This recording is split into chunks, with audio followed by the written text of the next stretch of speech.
Major support for Do the Math has been provided by Chevron, California Resources Corporation, Edison International, Center for Neural Skills, the Kern County Superintendent of Schools, Kern High School District, Panama Buena Vista Union School District, Tuolumne County Superintendent of Schools, and Valley Strong Credit Union, with additional production assistance provided by these supporters of education.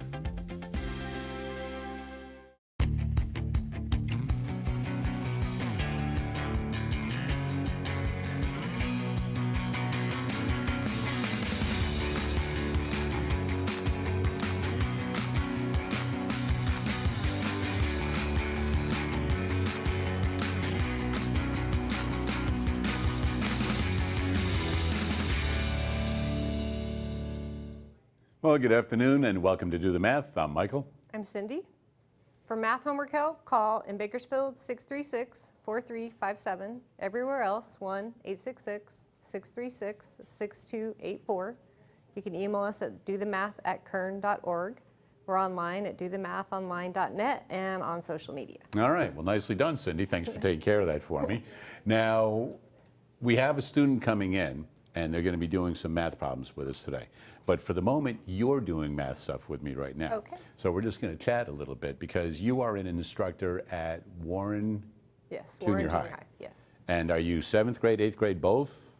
This year I'm 8th grade. This year you're 8th grade. So is that an option you have as a junior high, which one you can do? No, I mean, I taught 7th grade and one of the 8th grade teachers went to a different school. Okay. So then I was able to request a move to 8th grade, but generally you're in that same grade unless a job opens up. So you didn't have any problems with the kids in 7th grade because you have a lot of them again in 8th grade. Right. Okay. Because sometimes you're like, hey, I don't know if I want to see those kids again or whatever like that, but it might be like, hey, I had well, fun that particular year it worked out. had fun working with them. I'd like to work with them again like that. Yes. All right. And what are some of the things that you see that kids are most successful with? Because a lot of times we talk about what they're having problems with, but what do you see in 8th grade that kids are carrying over with them and they're really good at it and you're a little surprised maybe at how well they are with it? Oh, gosh. That's a That thoughtful threw you on the spot question. there, right? I know. Well, if you want to go with the things they have difficulties with, you can, but I was trying to think of something that you're like, well, you know what, these guys get this pretty easily and we can move on to something. So this year I feel like the kids coming in actually are doing really well.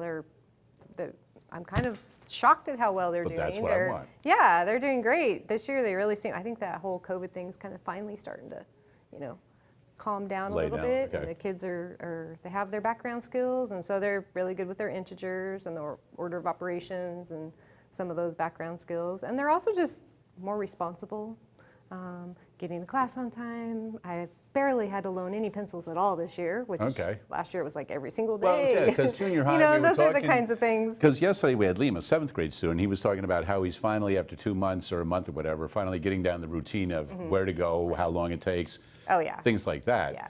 Right, so in 8th grade, it probably is a little smoother and stuff like that. Them, yeah. And it's good you're not going to be around them next year because when they go to high school, it'll be all that running around again and more nervousness with kids a lot older than them on the same campus instead of just a difference of 1 year. Right. All right, good. Well, you know what? We certainly have appreciated you being on Do the Math for the many years now that you've been with us, right? Because it's not like you're a spring chicken here. And as a matter of fact, talking about spring chickens, I think we have somebody coming in that's going to be talking a little bit about that later on. But let's wait on that. Let's first take a look at today's social media problem of the day. So here we go. So is this something that I'm sure that you would expect all 8th grade students to be able to solve quickly? Ideally, yes. Okay, ideally. I know there's some that wouldn't be able to, but you would expect most of them to be Right, you would expect most of them to be able to handle that, but there might be some going, all right, I just need a couple of seconds here to figure out what's going on. Yeah, they go, fraction bar.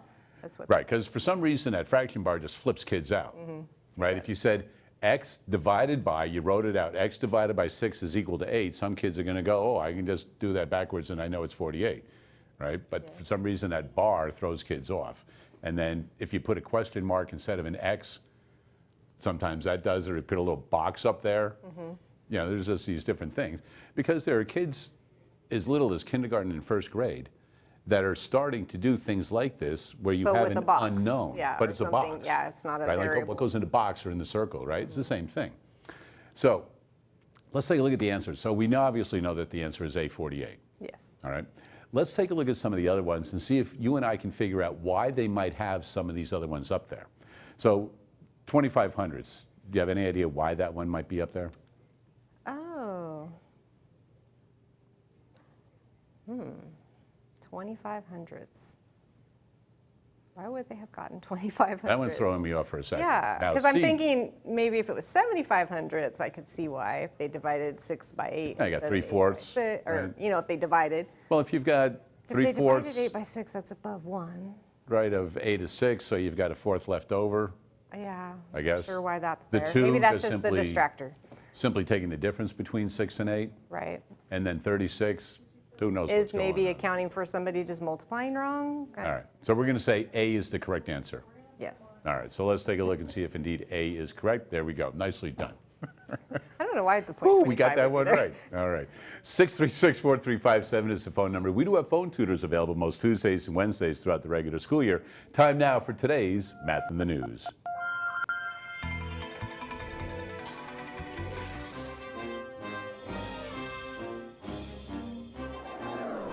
All right, in studio we have Rafael with us. How are you today?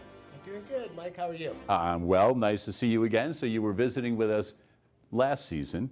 Yes. And you are now with us at the beginning of this season because it is the beginning of the school year and you have a lot of important duties as far as the beginning of the school year goes and getting ready for that. So first of all, with the county office, what is your role? What is your title with the county office? So I have the privilege of leading the Department of Food and Nutrition Services.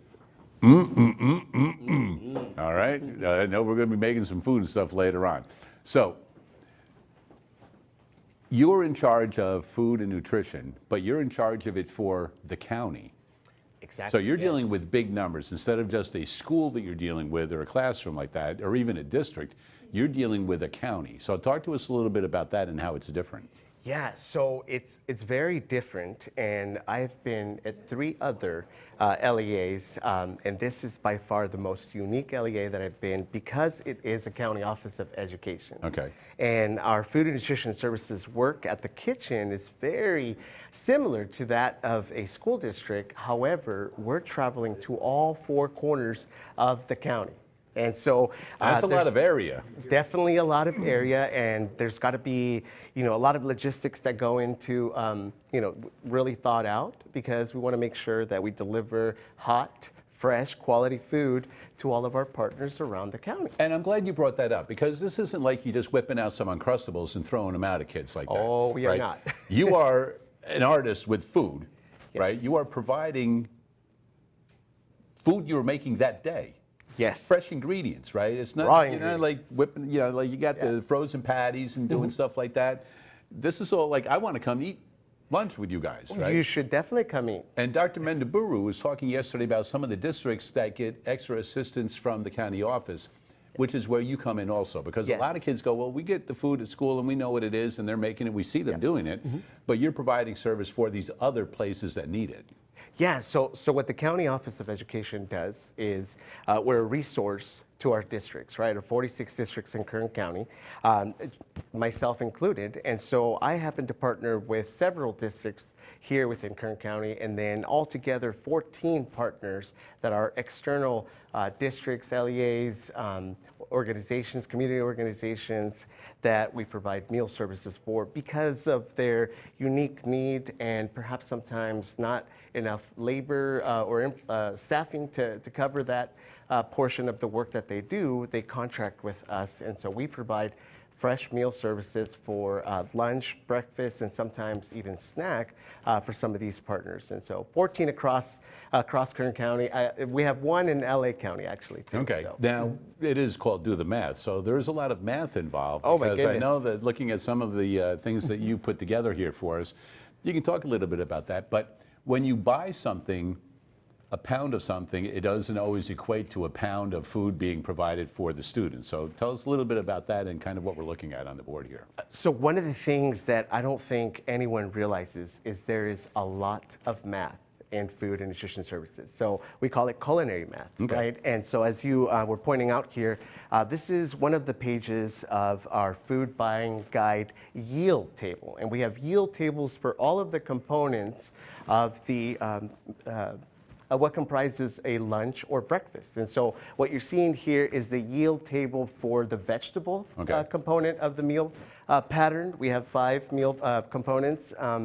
So vegetables are very unique in the sense that we purchase them in pounds, but we have to break them up into ounces, and then we have to serve them in volume, quarter cups, half cups, and so there's a lot of converting from pounds to ounces to cups.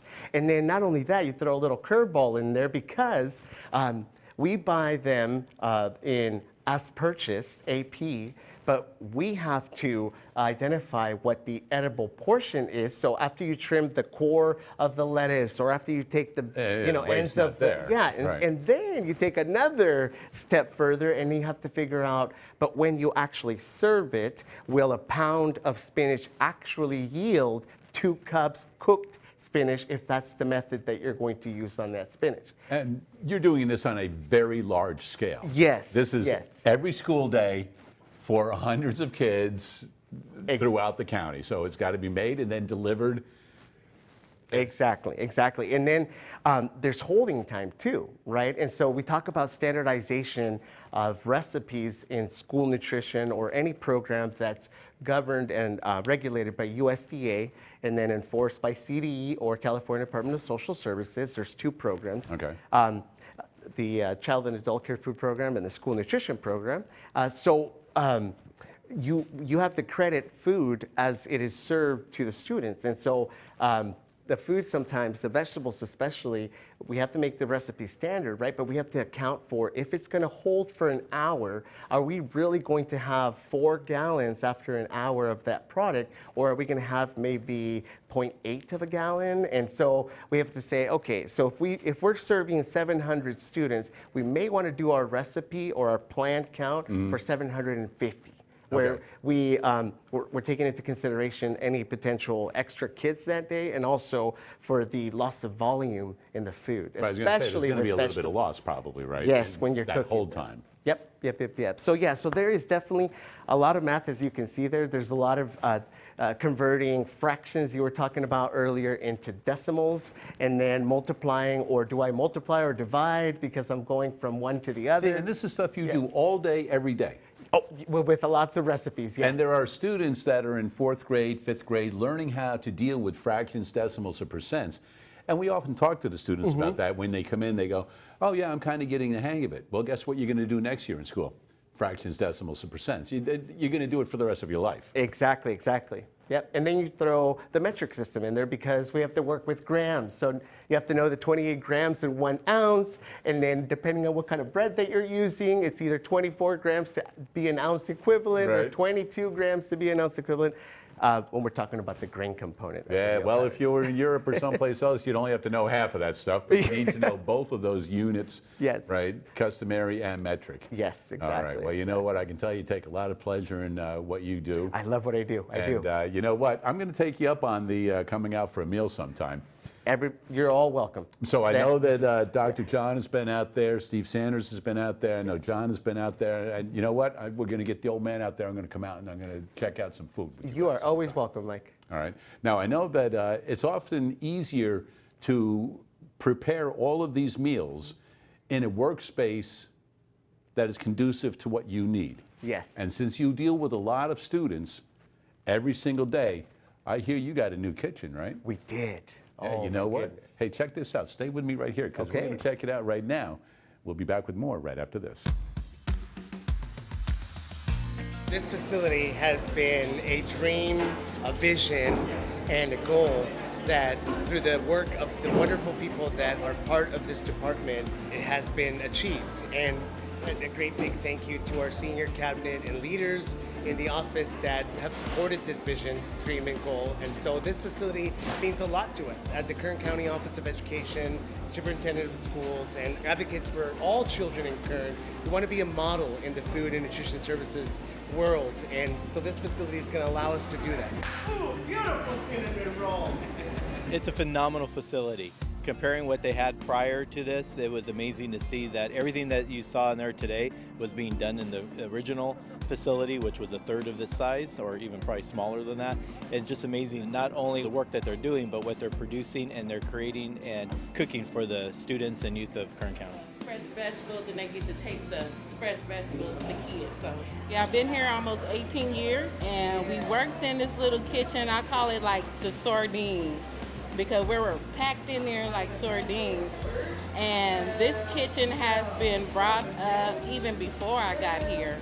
To see it finally here is kind of like a surreal moment, but it is a very proud moment. It's such a great thing to be a part of.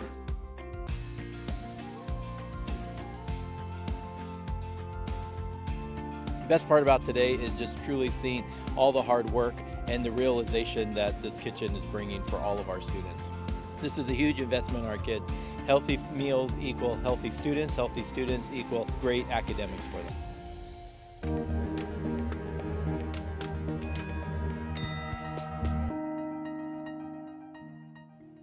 And once again, a big special thank you to Rafael coming down, talking to us about all of that food preparation and checking out that new central kitchen that they have right here in Bakersfield. 636-4357 is the phone number. In studio with us, we have Jonathan. How are you today? Good. What grade are you in? I'm in 7th grade and I go to Downtown Elementary. So Downtown Elementary, that is home of the, don't tell me, Downtown parking meter aids? No, I'm only kidding. Downtown Dragons? Yes. All right, good. I remember seeing that on the board one day, out on the light up board that you guys have out there. So have you been at Downtown Elementary for a while, or is this your first year there? I've been there since kindergarten. Oh, wow. So you've been there for a long time. So does it go to 8th grade, so you'll be there next year also? Yep. So you'll have been there for a long time. What is something that you really like about Downtown Elementary? Or downtown, because you're not in elementary school anymore, you're like a junior high kid now. I like playing football there, but yeah, I So- just like playing games. All right, so you're pretty comfortable with the place? Yeah. You've been there since kindergarten, everything's going pretty smoothly. What kinds of math have you been doing this year? Division, multiplication, subtraction, addition, all that. Just with plain numbers or with fractions, decimals? Fractions, decimals. Oh, good, so all the fun stuff. All right, so you feel pretty comfortable with that. Yeah. Have you started doing equations where you're solving for x, like x is equal to 4? Yes. So you have done that. Before you do those, though, you start with expressions.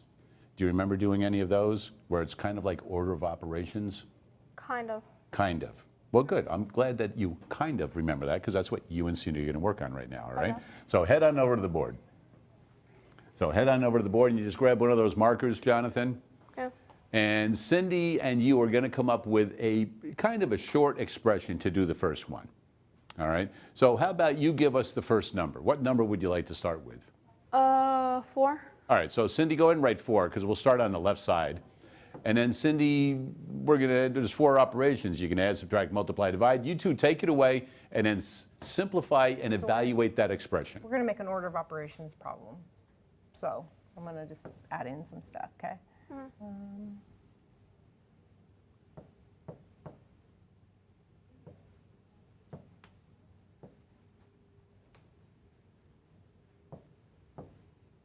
I was hoping you'd leave that negative, but What's the first one? I don't know.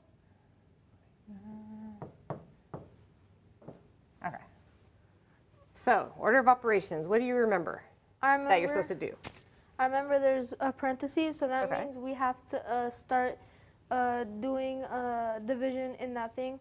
So what I think is I do 8 divided by 2, which is 4. Okay. Can Go I write ahead. that? Yeah, go ahead, write it.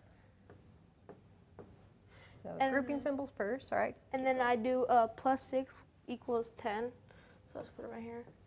And then, So let's write it just for purposes of Okay. like keeping track. We're going to write plus 6 and then we'll just put 10 below it, just so it's kind of okay.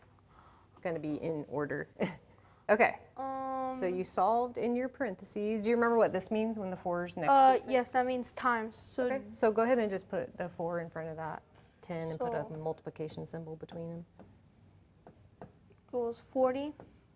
And then I think we do divided by that. Okay, hold on, one step. Okay. So parentheses, right? Grouping. What was next after parentheses? Do you remember? We did 4 times. Well, I just mean like just think back to order of operations, ignoring the problem for just a minute. So, do you remember what these things are called? I don't know what they're called, but it's 2 2s, which is, so would it be 2 times 2? Yeah, it would. And so exponents would actually happen before we do this. So right now, Yeah. if we just, does this erase? Oh, okay, good. So let's leave it like that and just rewrite to like that. So exponents would happen next before multiplying and dividing. So go ahead and do your 2 2. You told me what it equaled already. And just put it like right below it. So 4. And then, This stuff's all still here. so then we do 4 times 10 first, right? For multiply and divide, you go left to right. Exactly. Okay, so you would do so the left side I'll first. put on the bottom 40, and then 40 divided by 4 would equal 10. Yep. Nice job. Thank you. Yeah, those are called exponents. Okay. And you know that you're done now? Yeah. Right, because you came up with the final number, right? 10. Uh-huh. All right, nicely done. So erase the board. You guys are going to do one more. So Cindy, go ahead, take it away. And you can either do it the same way you did, just the numbers, or if you want to throw a variable in there, you can do that also. So it's up to you. Do you want me to variable and then solve by plugging in a value or just simplify? Just simplify. Okay, so let's try a variable expression. You might be familiar with these, but I'm not sure. Okay.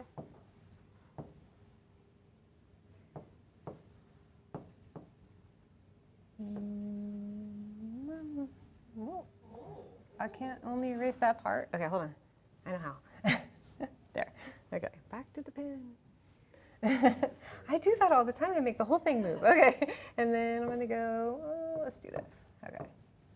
All right. Does this look familiar to you at all? Because you may or may not have done this yet. I know it's worked on in 7th grade, but you're just starting 7th grade. Yeah. So Kind of. I think what we do first is 5 plus 8. okay, so what we do with when there's variables in there, so the x's and the y's and other Yeah, other letters, or anything that stands for a number, is we can only, since we don't know what x is, we can only combine it with other things that also have an x. So we can't really add these together because it's almost like saying apples and oranges. They're not the same thing. So we don't want to put these two together. But what is the same as that? What has the same letter on it? 2. Yeah, and then when you go to put them together, do you think you should add the 2 or subtract the 2?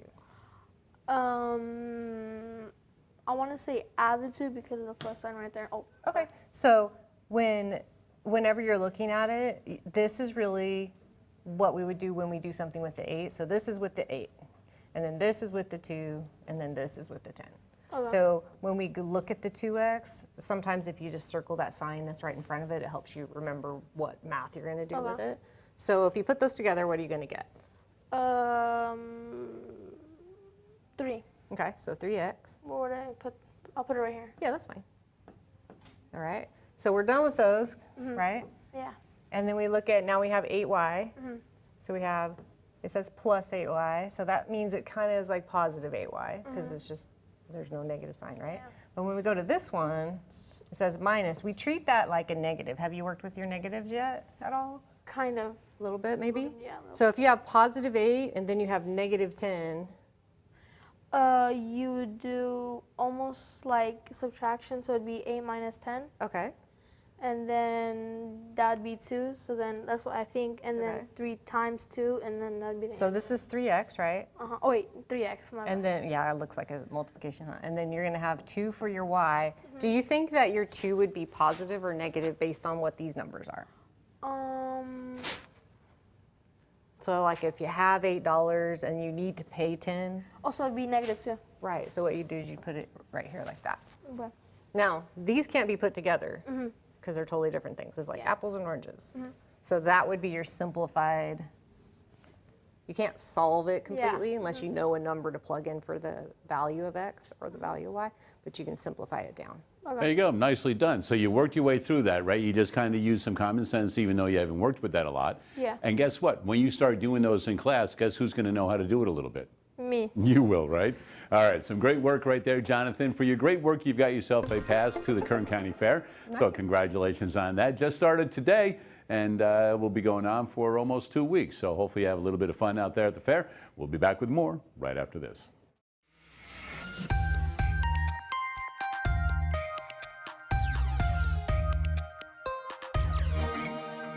Our mathematician of the day is Heron, a Greek mathematician, physicist, and engineer. So let's take a look. He's best known for his formula for finding the area of a triangle, which we all know is 1/2 base times height. So that is a common formula that a lot of students know for finding the area of a triangle. One thing that triangles do not have are diagonals. So there's a lot of different ways to classify triangles. We have equilateral, scalene, isosceles, right triangles. There's a lot of different ways to classify triangles, but the one thing they do not have are diagonals. So if we look here, we can see that with a triangle, we're not able to make any diagonals because they're going right along each of the lines anyway. If we have a rectangle, so here with the number of sides, 3 for a triangle, there are no diagonals. If we have a rectangle, we know that we have 4 sides, and we can see that we can only go from one side, one corner to the other, so there are 2 diagonals.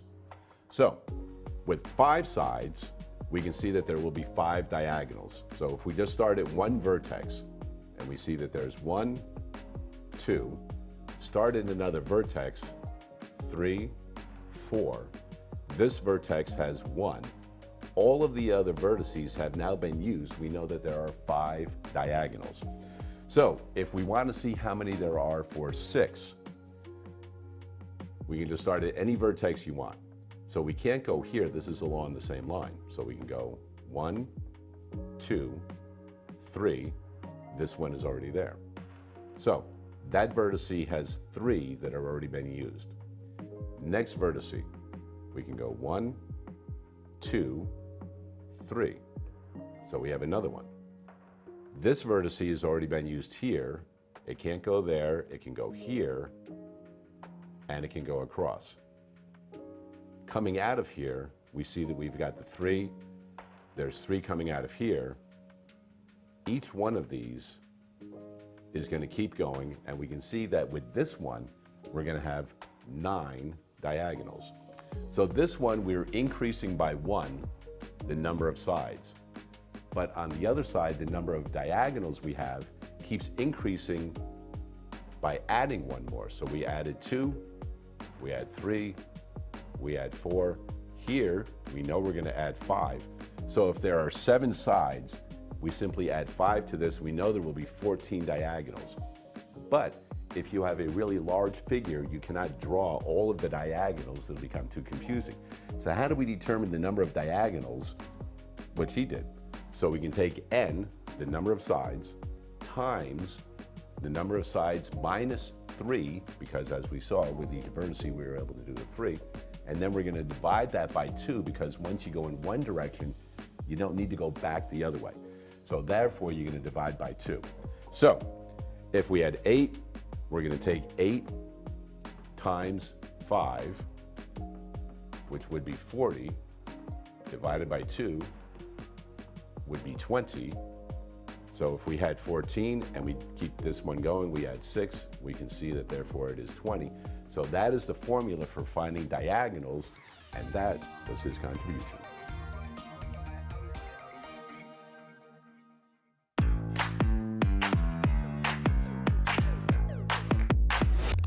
Did you know that a function, a mathematical expression used to show an unknown variable in an equation, is a way to represent relationships between variables? No, not holding hands relationships, but rather the connection and dependency between variables. A function shows how the unknown contributes to many different math problems everywhere. Now you know.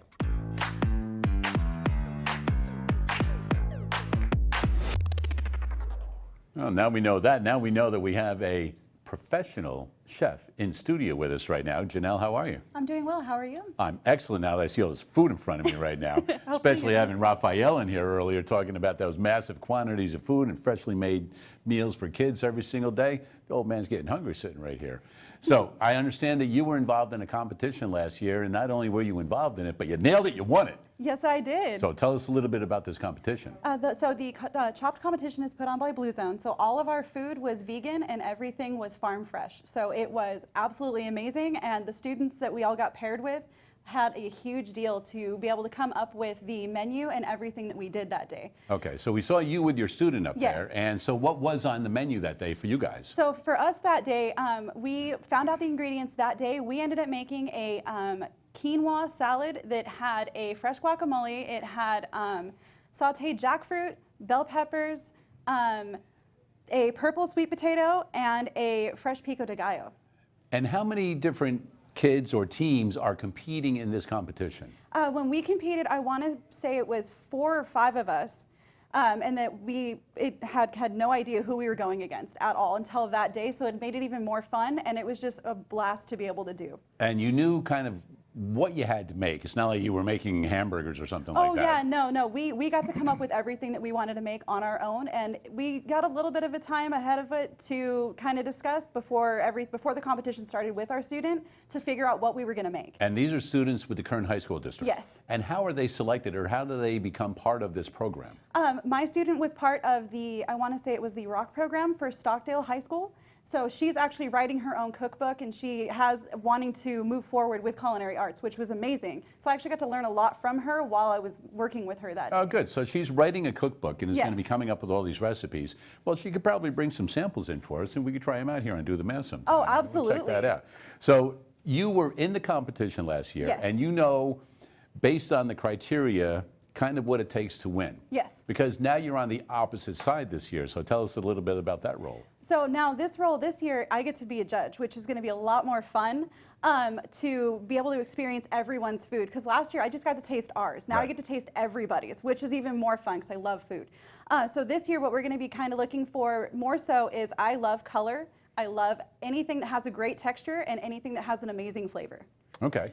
So kind of like the elements of food, like the elements of Yes, art, right? Texture and exactly. things like that, right? Yep, 'cause you so give it it is to- an art, I think, also, because when Yep. you're talking about texture and color and things like that, that is an art. Yes, exactly. You eat with your eyes first. So if you have something on the plate in front of you that isn't pretty, you're not really going to Not want gonna to want- eat right. it. But if it has a lot of color and has a lot of texture to it, you're going to be like, you know what, that looks Oh, really trust good. me, because I'm all about if something doesn't look good, it's not going. And if it's got the wrong kind of texture, I mean, you know what that is. Like, not everybody's going to eat everything. Exactly. It never fails. Now, talking about people eating everything, I see that you brought some food here. So what's going on with this? Yes, so today we have some farm fresh kale that we made for you, and we have a beautiful, it's going to be a mandarin apple salad with a honey vinaigrette that we made right before we walked in. Excellent. So this would be something that you would be able to do with a student. Oh, You yes. come up with the recipe, and then you put it together, and then you present it, and that's how you could do one of these competitions. a little Yes, bit. absolutely. All right, so show us how you would go about the process here. Not a problem. So I'm going to actually cheat a little bit. We're going to put everything into this. Normally, if I go out anywhere and I get a salad that is pre-made, the salad dressings come on the side. Okay. So they don't really like your fork. You kind of like make a mess if you are making it that way.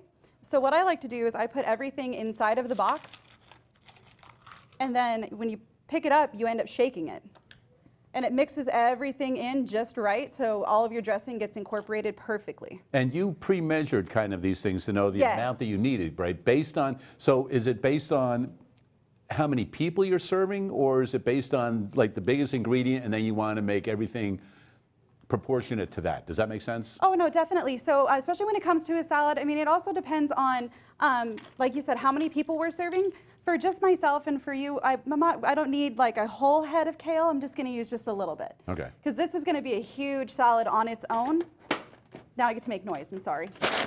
So now we just get to There's shake nothing this wrong up. with that, right? It's just one of those things, right? You use all your senses, right? Exactly. And you get to play with I'm your glad food I don't too. hear it sloshing around, because then it yeah. would be like, I don't want that. It's getting kind of runny and stuff like that. Oh, exactly. You definitely don't want it runny, especially when salads get too soupy. They lose their texture, and you lose that crunch from the kale too. Right. So that's also the texture thing. And this is all very good food for you Yes. also, right? It's all nutritious. It's not like you're throwing, I mean, when you're talking about different fruits and vegetables and nuts, I mean, it's all going to be beneficial for you. Yes, to consume. definitely.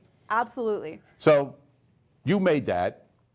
I'm kind of like the judge, right? I'm gonna, right? I mean, I see you got a fork there. I don't think you brought that just for us Absolutely. to look at, right? Oh no, please, by all So, means, dive in.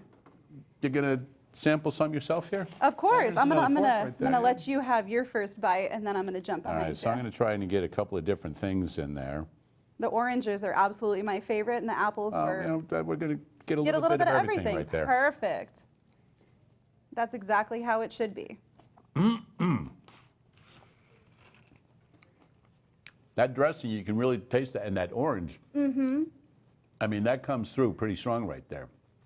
Not overpowering, but it's funny how you can taste all of the different ingredients coming together, and I think just savoring that for a quick moment Absolutely. is beneficial also. But you know, a lot of kids are like, well, I don't want to eat kale or spinach or something like that. Oh, yeah. But it packs a lot of power into, you know, some of these greens that you've got. Oh, definitely, absolutely. I have a 14-year-old son, and he doesn't like to eat a whole lot of different things, but at home now he will eat kale and Brussels sprouts because I showed him how to do something similar to this. So he makes his own dressings all the time at home.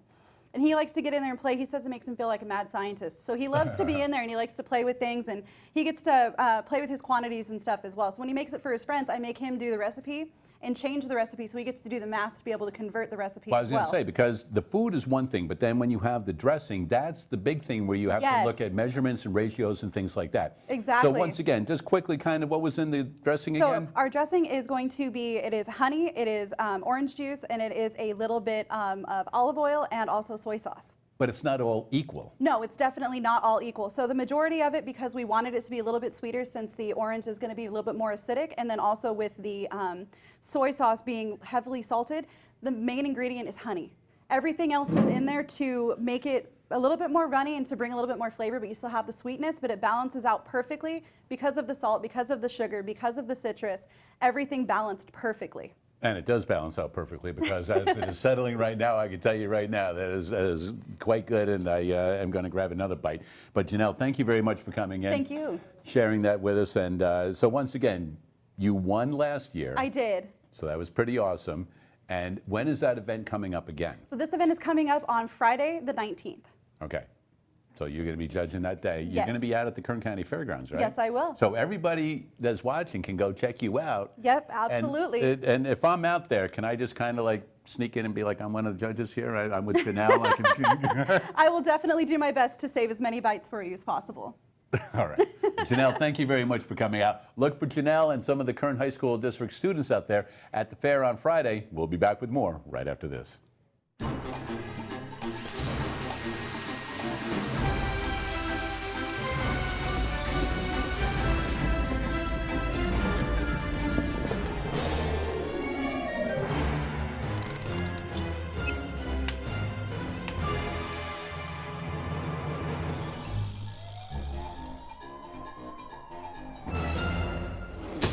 Hi, I'm Nancy Gordon. I'm the Director of the Health, Safety, and Wellness Department with Panama Buena Vista School District. We are going to be showing you some tools today that we use as nurses within the school district. So many of you might be very familiar with taking your blood pressure, or maybe you've seen your parents have their blood pressure taken. To take your blood pressure, we usually use what looks like this, and it's called a manometer. So this goes onto your arm, and we tighten it onto your arm, and it allows us to take a blood pressure reading. Your blood pressure is taken in millimeters per mercury. So that lets us know how your heart and your blood is flowing through your body. So again, you might see something that looks like this if your parents are having their blood pressure taken, but as you come onto a school site, it may look much more like this, which is a digital version. And this would go onto your wrist as the blood pressure is taken, as the blood is going through the artery. And when they contract, that force, that's the top number, which is referred to as the systolic blood pressure reading. That lower number, which is referred to as the diastolic, is when arteries are relaxing. So 120/80 is a number that you might hear if you watch television or see any of those kind of hospital shows. You'll say, what's the BP? They're referring to the blood pressure. So again, that is the tool for today, and it speaks to how to take your blood pressure. And a big thanks to Nurse Nancy right there, working with one of the tools of mathematics. In studio with us, we have Jonathan, a 7th grade student from downtown school. I don't want to say downtown elementary because you're in 7th grade, even though it goes K to 8. Do you like having to struggle with problems and figuring them out? Yes. Good, because I've got a game for you. It's a program called Struggly. And the beautiful thing about Struggly is that there are different types of problems that you're going to work on. They do not have any directions. So you have to figure out what's going on. Okay. All right? Now this one is where you're packing equations. So that's all we know. And I would love to help you, but there are no directions and it doesn't tell us what to do. So you guys are going to go over to the board. You're just going to start touching things, think about what you have to do. And then the little bar at the bottom with the green face kind of lets you know how your progress is going, and then you might be able to hit next or done and see what's going on. So the two of you think about what you want to do and where you want to start and what you might want to touch. Whoa. All right, so we saw something popping out of a box there. So you two go to it. That's part of this whole thing called Struggly. What do you want to do? I have no idea what this is. I've never seen it before. So packing equations. Well, I see a ball. I see 2 boxes, and I see that there's 2 balls and there's 1 ball. And then this right here says 4. So I'm okay, there's a cat. I feel like too. you should touch that box just to see if it does anything. Just because that cat's in there. Does it? Nope. No. So maybe if you put your finger on the green ball and put it above the box, see if Oh, we anything could happens pack it there. in there maybe? Go for it.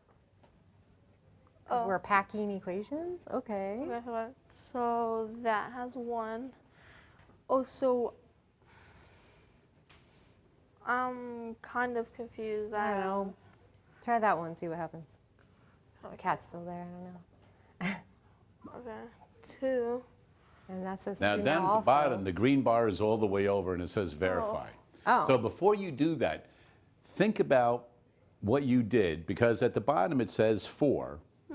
And you know you put 2 in because the box Yeah. says 2, but how many are outside the box? 3. So you have 2 outside 2 the over box. there, on 1 the- over here, right. yeah. Yeah. And you have 2 inside the box, Yeah. and the green bar says verify. So I guess hit verify and see what happens. Oh. All right, so Oh. it's lighting so up like there's that an was equation. correct. So what's going to happen is where it says level 1, hit that button, and now you have a new problem. Okay. So based on the last one, it was an equation that made the number that was there, right? Okay. So, So right now you have 2 boxes, 1, 2, 3, 4, 5 balls, all right? So I'm guessing the cat's gonna be in these 2, and I'm guessing we should put the balls in this one. Okay. So let me put this in this one. Okay, 1. Okay, now it says verify, but I'm not gonna click it. Now, when you put the 1 in the box, what did you notice about the boxes on the other side? They have 1 too. Right, so by putting 1 in that box, you put 1 in the other 2 automatically. But we also see a 9, so, Yeah. So how many do you have altogether with everything they're showing you over there? 3, and we need to get to 9. Well, don't forget these 2. Oh yeah. So 5, right? Yeah. And then 1 and 1 maybe? If we count those as, okay, try another, Okay. see what happens. 2.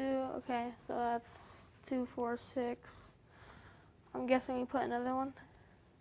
Well, what'd you count? You said 2, 4, 6, what'd you count? The boxes. 4. Oh, what about these though? Are they do you think they're counting towards this 9? I don't think so. I think it's the boxes. I want to say it's the boxes. I don't know. Well, if you I'm think you thinking need to put maybe another one in, because of the put it way in. this goes, I'm it guessing. might include them. I don't know, you could try another one, I'm see what happens. guessing that's the answer because on the last one it was 4 and then the answer was 4. So I'm guessing we need to get to 9. So let's add another one. Oh wait, actually, hold up. Before I do it, I think when I put it in, it'd be 3, 3, 3, and that'd be the answer because 3, 6, 9. Let's see. I think we just did the answer. Think so? 3, 6, 9. Can we verify? Yeah, check it out, see what you get. Oh, Now it says great. So it you says- made a mistake. okay. Each box has the same number of balls inside. So it's showing us the number of balls inside. Okay. Try again. So the number of balls inside is 3 and 3. So if you want to And they undo want, something, I think they want 9. So I would say the yellow button down at the bottom might reverse something that you've done if you want to go back a little bit. There you go. Ooh, So it went start back over again. all the way to the beginning. Okay. Okay. There's 1, 2, 3, 4, 5, 6 balls. There's 3 boxes. I'm kind of confused. I think maybe just because I'm looking at this line, I think they want us to focus on this side, Okay. doing stuff here to make that side change. Okay. I don't know. That's what it seems like to me, just because of the way this is kind of set out. So maybe do we put these balls in there instead of putting that ball in there? I don't know. Well, I think what it's saying think- is you've got 5 already on that side. Yeah, so and there's you need already to get these. to 9. So how many more do you need to get to 9 You need if you already have 5? you need to get 4 more balls. 4 more. So between the 2 boxes have to add up to 4. So how many would you need in each of those boxes? 4 or So 4 total, but between 2 boxes, not 4 in each one. oh, so I'm kind of confused. Okay, so go ahead and put a ball in. Let's see let's watch what happens. So I think what it's doing is it's saying, okay, you put a ball in the box, so each of these boxes now has a ball. Yes. So now you would have the 5 that are showing plus the invisible ones that are in the boxes. So how many is there all together right here now? The balls or the boxes Well, how many balls would there be if you could see the ones that are inside the boxes? 1, 2, 3, 4, 5, 6, 7, 8, 9. Okay, but I think they want us just to focus on this side becoming Oh, 9. okay. So we need to somehow get a little bit more over there. 1, 2, 3, 4, 5, 6, 7. Okay, so there's 7 right now, so we need to for sure get some more. So do we put another ball in that thing? Yeah, try it. See, and this is the beautiful thing without directions. You have to figure it out, right? But when they said, great, you made a mistake, because you knew 3 was too many, because that had 11. But now, how many are on that side altogether now?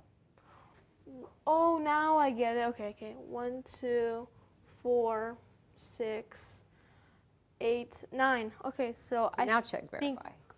Let's see. There you go. It There says we go. exquisite, nicely done. So see, Jonathan, that is exactly what we wanted you to do.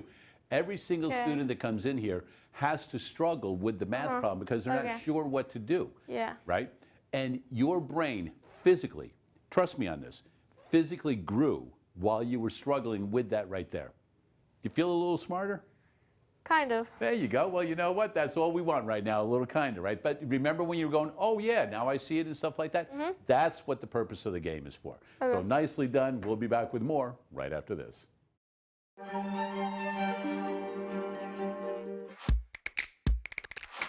Well, the sun, just like the stars we see at night, is a star. It's a giant ball of super hot hydrogen. Gravity squeezes it in and it creates energy, which is what makes the sun shine. Eventually, it will use up all of that hydrogen, but in the process, it's creating helium. So it will then use the helium, and it will continue to use larger and larger elements until it can't do this anymore. And when that happens, it will start to expand into a red giant about the size of the inner planets. Then it will shrink back down into a very strange star called a white dwarf. Super hot, but not very bright, and about the size of the Earth. But our sun has a pretty long lifetime. It's halfway through its 10 billion year lifetime. So the sun will never really burn out, but it will change and be a very, very different, dim kind of star when it reaches the end of its normal life. Always a lot of great stuff about NASA here on Do the Math. Are you interested in space at all? Kind of. Kind of? Just a little bit. So if you had an opportunity to go into space, would you do that? Not even go to the moon or Mars, just to go into space and like go around a little bit, like make an orbit, going. Probably not. People might say why. Well, there's probably some side effects. Like I've seen a video about NASA saying when you get down from space, you have to be doing these things where like you have to be sitting down and you can't get up as soon as you get from Earth.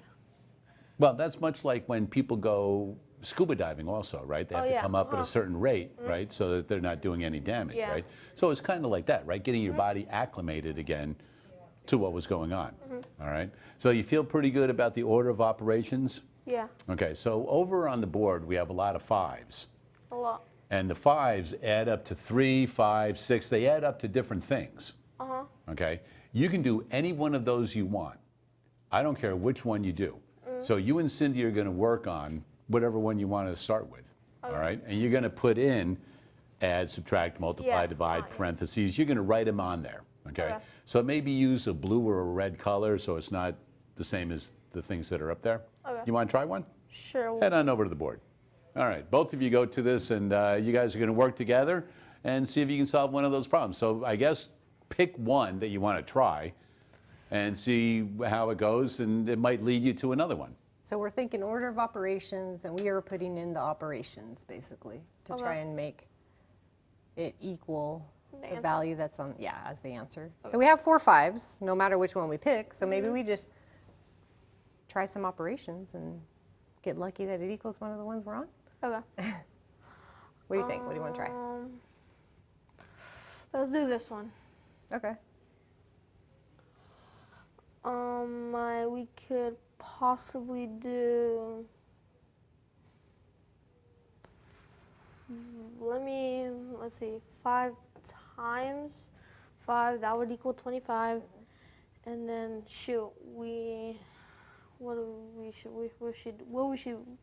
what would we do for this thing? 25. Dang, that 5. I need 1 5. How do we get rid of that 5? I don't know. What do you think we should do? I don't know. I mean, I think even if we can't make it equal 30, just throw some things in there and let's see what it does equal, because maybe we could just move where it's at and put it on a different problem. So you want to do 5 times 5, so that's 25. What else? What were you thinking of just trying? Let's just try one. Just put in some math and see what happens. I'll just put 5 times 5, 25, divide, I guess. So 25 divided by 5 is 5, right? Yes. And then, dang, I don't think we messed up. Because how am I supposed to get to 30 when I have this? Well, can you possibly get to any of these others that we have? Because we could just move the math to a different spot. Let's see. So right now you're at 5, and then you have to do something with that 5, right? Yeah, I don't think we could possibly do anything. Can we move on to that one? Yeah. Okay. Do you think you have something that will make that one work? Kind of. Okay. So almost like the same thing. So 5 times 5. Okay. That's 25. And then we do, dang it. Remember, we're doing order of operations, so we Yeah. can, like, what were you thinking? Were you thinking of making 1 somehow? Oh, could we do, I don't know if this will work. Could we do like 5 minus 5? And then I wanted, let's see. Could we? You're on the right track. Okay, so what I would do is erase the subtraction symbol. Okay. Wait, I just added a line. Maybe just use your fist and. Oh, yeah. There we All go. right, so you have 25, and you know you need how many more to get to 26? 1. 1.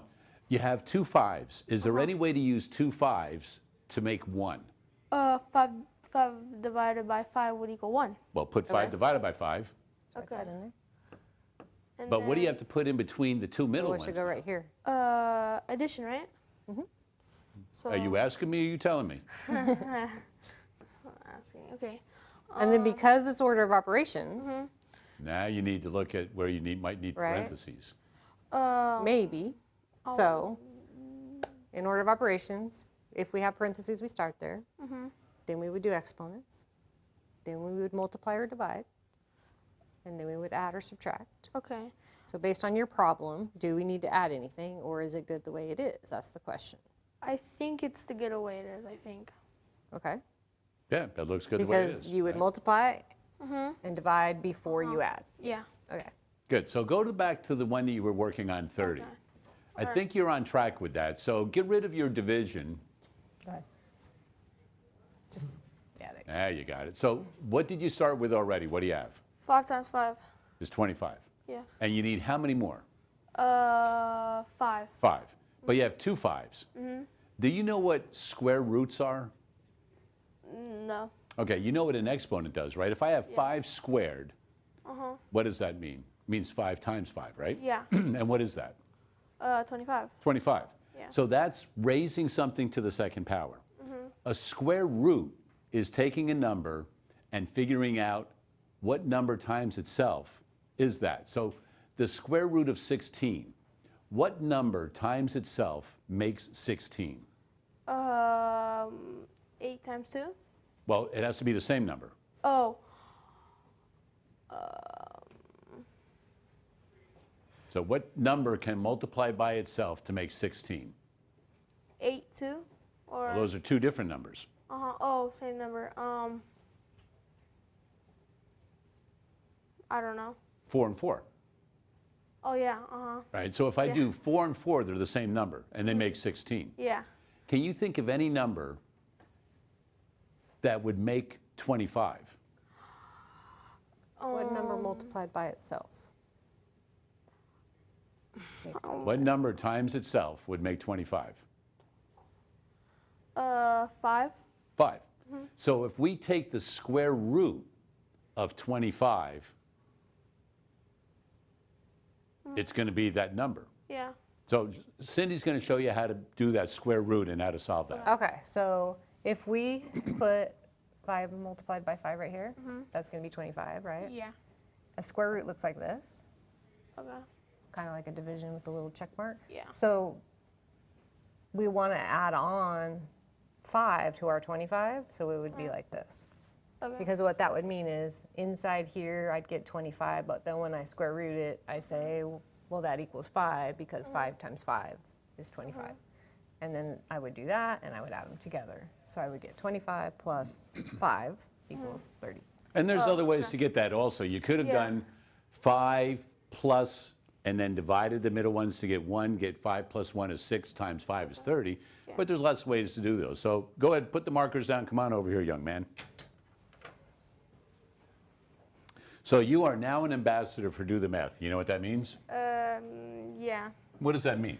You're good at math, or you're learning at math. Yeah, you are learning math, right? But as an ambassador, you now have to tell other kids about the Do the Math show. You think you can do that? Yeah. All right, because we're going to give you a uniform. Okay. Thank you. Well, I'm glad you're appreciative of that. It is simply a T-shirt. Okay. All right, and you're going to wear that around school, and people are going to go, "Hey, Jonathan, what's up with that?" And you're going to go, "Hey, it's this pretty awesome show I was on. Check it out. I'm YouTube famous and all that." But as part of being an ambassador, do you know how to do one of these things? They're kind of difficult, aren't no. they? Well, you know what? You're going to have a lot of time to practice with this because you're going to get one of these from Do the Math. All right. Okay. Did you learn a little something while you were here today? Yes. I think you learned quite a bit, right? And that's the whole thing of coming on the show and struggling a little bit and learning some new things. Did you have fun today? Yes. That's the most important thing right there. So we are certainly appreciative of you coming in today, Jonathan, 7th grade student from downtown. And until we meet again, continue to do the math.